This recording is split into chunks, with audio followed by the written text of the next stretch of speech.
83મી સાલમાં મારા લગ્ન થયા.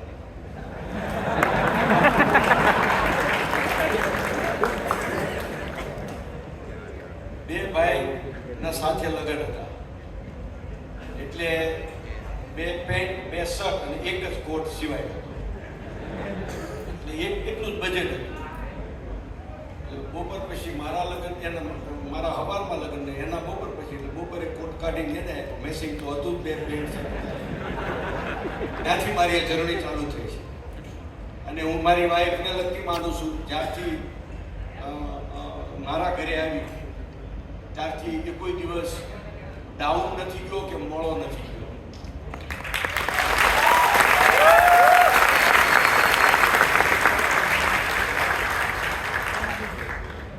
એટલે જે કંઈ કહીશ બધું દિલથી કહીશ, અનુભવેલું કહીશ. અને આમ બી હું બહુ સ્માર્ટલી બોલી શકું કે નહીં બોલી શકું એ ખબર નથી, પણ જે કંઈ બોલીશ એ હાર્ટલી બોલીશ. આર્ટિફિશિયલ કાંઈ નહીં, સારું લગાડવાનું કાંઈ નહીં, બધું સાચું હશે અને બધાને જ કામ લાગે.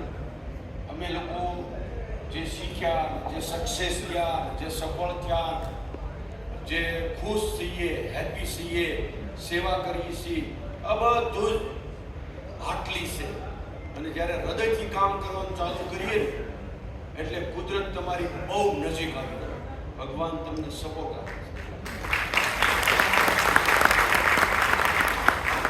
એ અમે અનુભવ કર્યો. મેં ઘણી વાર કીધેલું છે, મેં ભગવાનને જોયા નથી પણ ભગવાનને અનુભવ્યા છે.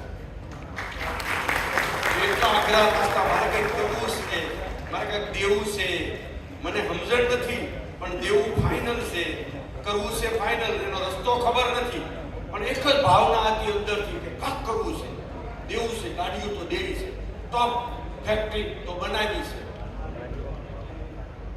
હાઈએસ્ટ સેલેરી તો દેવી છે, મોટું સેવા સરોવર તો કરવું છે. આટલું જ મારી પાસે લોજિક હતું પણ રસ્તા મળતા ગયા એટલે હું કહું છું ભગવાનને મેં અનુભવ્યા છે. મેં તો ખાલી હિસાબ વ્યક્ત કરી દીધી એટલે હું તમને કહીશ કે આ બધાને કામ લાગે. ભગવાને આપણને બધાને એક પર્પઝ માટે મોકલ્યા છે, એક મિશન લઈને મોકલ્યા છે, કે પૂરી જવાબદારી સાથે મોકલ્યા છે. અને એવા જ આપણને ગુણ આપ્યા છે, એવા જ આપણને બોડી આપી છે, એવી શક્તિ આપી છે, એવી સમજ આપી છે, એવી એજ્યુકેશન આપ્યું છે. મારી જીવન નથી આપ્યું, સારું કર્યું, એને એ જ કામનું હતું. વાડીએ જતો હોય છે, મશીને ઊભો રહેતો હોય છે, બિલિયનર થઈ ટ્રક ખાલી કરાવે. હલો હલો ભણેલું હોય, ગ્રેજ્યુએટ થઈ ગયો હોય, હું ટ્રક ખાલી કરાવું. અમારે અત્યારે ઘણી વાર નોકરી પર રાખીને તો કે એના ટેન્ડર્સનું કામ આપો યાર, હું જ ટ્રક ખાલી કરાવું તો આપણું કયું ટેટર છે? Hello try to understand. હું તમને બીજું નથી કહેવા માંગતો પણ હું બધા જ કામ કરું. ડ્રાઈવરથી ટ્રક ફસાઈ ગયું હોય, ટ્રકના ડ્રાઈવરને 30 ટન માટી ભરેલી હોય તો એને હું હેઠો ઉતારું અને હું એ ટ્રકને બહાર કાઢું. આ બધું જ કામ હું કરું. ભગવાને મને એના માટે જ કંઈક અભણ રાખ્યું હોય છે કે નહીં ભણવાનું પસંદ કરાયું હોય કે વોટેવર.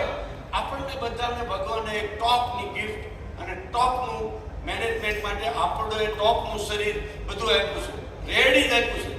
આપણે એના જેને વાળ વાંકા હોય ને એ સીધા હોય ને વાંકા કરે. તને ભગવાને આપ્યું છે બરાબર છે.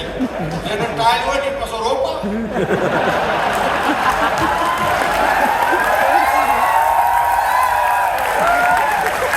અને ઘણાને ટોપના વાળ છે, એ મારો દીકરો ટકા ખરા. ખબર ને ટકો એટલે ફેશન આવી. ભગવાને આપેલું છે, હું ઊંધું જ કરું છું. ભગવાને આપણને ટોપ જવાબદારી આપી છે, નાના ભાઈ તરીકે કે મોટા ભાઈ તરીકે, લીડર તરીકે, એમ્પ્લોય તરીકે, સેવક તરીકે, શેઠ તરીકે. આપણે તો રોલ ભજવવાનું છે. આપણે તો આ પરફોર્મન્સ આપીને જવાનું છે, બેસ્ટ કરીને જવાનું છે. આપણું પ્રમોશન રેડી હોવું જોઈએ. આફ્ટર ડેટ ભગવાન પૂછવો જોઈએ તારે કયા જગ્યાએ જવું છે, કેવી પોઝિશન જોઈએ છે. કર્મ હિ ધર્મ હોવો જોઈએ. ધર્મ કરવાની જરૂર જ નથી. તમારું કર્મ જ તમારો ધર્મ હોવો જોઈએ. પછી શેઠ છે કે સર્વન્ટ છે, માલિક છે કે એમ્પ્લોય છે, આમથી મોટો ધર્મ નથી.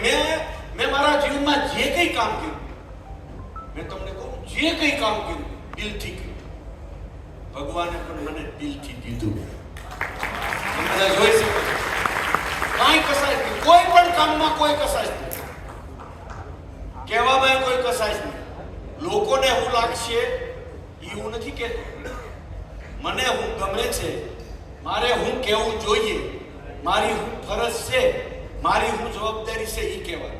નકર આપણે તો બીજાને સારું લાગશે કે નહીં, બીજાને બરાબર ગમશે કે નહીં, બીજા હું વાતું કરશે. એટલે આપણે આપણી ક્વોલિટીને આવવા જ દેતા નથી. દુનિયા શું કહે છે એટલે તમે દુનિયા સારું જીવો છો, તમારા માટે નહીં. તમે સક્સેસ, સફળ, સુખી, હેપી બધું જ કરી શકો એમ છો. તમે નજરઅંદાજ નહીં કરો. મેં અમારા એમ્પ્લોયને પણ આવી રીતે મોટિવેટ કર્યા. તમે બધું જ કરી શકો. આપણે અભણ છીએ, આપણે હીરા કશું છીએ, આપણે નોકરી કે એવું કંઈ દુનિયામાં ડિક્શનરીમાં છે. કારણ કે અનુભવ છે. અનુભવ હમણાં ડોક્ટર વિકાસ દિવ્ય કીર્તિ તમે બધા ઓળખતા છો. મને તો એ આવ્યા પછી ખબર પડી કે ડોક્ટર દિવ્ય કીર્તિ એટલે આ હેસિયત શું છે, આ કઈ હસ્તી છે. એણે મને કીધું કે તમે છે ને અનુભવોને તમારા અનુભવથી અંતર પ્રજ્ઞા આવી છે. અનુભવથી તમે શબ્દને સમજી શકો. અનુભવથી અંતર પ્રજ્ઞા આવી છે. તમે ભણેલાને ભારે પડો છો. એને આ ડોક્ટર એના ઓલા ઉપર દાખલો લખેલું છે. એને ટ્વિટરમાં લખી મૂક્યું, તમે વાંચી શકશો. મેં પછી તો એવું એનાલિસિસ કરાવ્યું હું છે પ્રજ્ઞાને.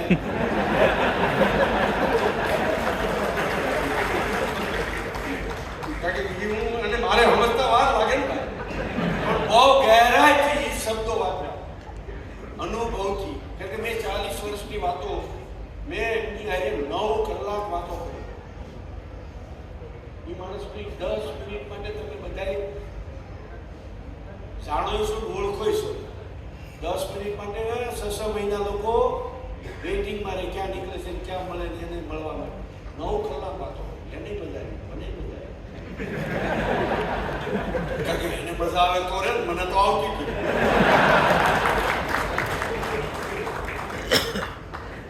અદ્ભુત વ્યક્તિત્વ છે. ભારતમાં જે ઇન્સ્ટિટ્યૂટ ચલાવે છે તમે જાણો છો, 6000 આઈએએસ છે, એમાંથી 1500 એની ઇન્સ્ટિટ્યૂટમાંથી નીકળેલા છે. અને આરઆઈએસ ને આર્મીમાં આમાન તેમાન બધા જે આમાંથી શક્ય હોય એમાં હોય એટલે એને ખોટી વાત છે ને, એમાંથી રહી જાય એમાં જાય ને. એ બધા જ્યાં જાય ને એને મળે. કેટલા લોકો એને મળે. અને પેલું બાસ આ દે આટલું એનું સ્વમાન છે.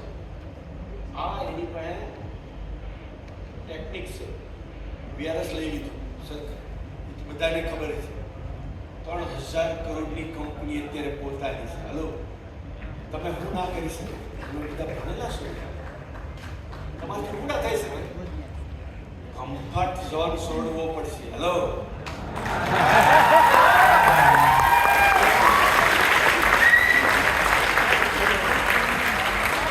જો ગુમાવવું કંઈ પણ મેળવવું હોય તો થોડુંક તમારે જતું કરવું પડશે, કાંક ગુમાવવું પડશે, થોડુંક રિસ્ક લેવું પડશે. આમ નામ સમય જતો રહેશે. Time is money. ટાઈમ પછી નહીં આવે. મારો કહેવાનો ભાવાર્થ છે તમે બધું જ કરી શકો. ઓકે, તમારા કમ્ફર્ટ ઝોન નથી છોડવું તો મને બીજો રસ્તો. તમારી જે જવાબદારી છે 100% વફાદારીથી એકવાર નિભાવી લો, ભગવાને તમને ખુશ છે. તમારી જે જવાબદારી છે 100% વફાદારીથી એકવાર અખતરો કરી દો. 100% તમને અમારે ભેગા નીતિનભાઈ છે, તમે નીતિન સાવલિયા કદાચ ડેપ્યુટી કલેક્ટર સુરત હતા, મારી હારે નોકરી છોડી દીધી. ડેપ્યુટી કલેક્ટર નોકરી છોડે, હાલો છોડી, બીજું કોઈ લોજિક નથી. એટલે મને તે હુજમ સીડ્યો કે મારી વાત ઉપર મારા વિશ્વાસે, મારા ભરોસે અથવા તો મારાથી મોટિવેટ થઈ ડિસિઝન લીધું. તો હું મારી 5 સૂત્રોમાં કહેતો, આઈ એમ ધ બેસ્ટ, હું એક શ્રેષ્ઠ માણસ છું. એવા હું એમની સાથે કામ કરું છું. બહુ ફરક નથી. સક્સેસફુલ ને ભણેલા બહુ નજીક છે. પેલાને અંતર પ્રજ્ઞા થતી હોય તમને, પેલાને કહેવાય વિદેશી ભાષામાં કહેવાય, પેલાને કોઠા શું હોય, પેલાને થોથા શું હોય. પૂછતો હોય પૂછણ તો પડતી હોય તો એક પાસ થાય ને સર, એકાદ બે ભૂલમાં થઈ જાય, બાકી 99% તો લાયકાત જ હોય ને યાર. તો મેં એને અનુભવ્યા, એવરીથિંગ ઇઝ પોસિબલ, બધું જ કરી શકું, હું કરી શકું, બધું જ કરી શકું. બસ ઘટે હું ઈચ્છાશક્તિ, મહેનતનું કોઈ સબસ્ટિટ્યૂટ નથી. તમારે ઇંગ્લિશમાં કહે ને, મહેનતનું કોઈ ઓપ્શન નથી. મહેનતને કોઈ હરાવી શકે નહીં. 24/7 આપણે શું કરીએ છીએ, સ્ટેટસ મળી જાય, પૈસા મળી જાય, હોદ્દો મળી જાય, એટલે એક સાહેબ થઈ પછી આપણને મજા સાહેબ ઘરે છોકરા રમાડતા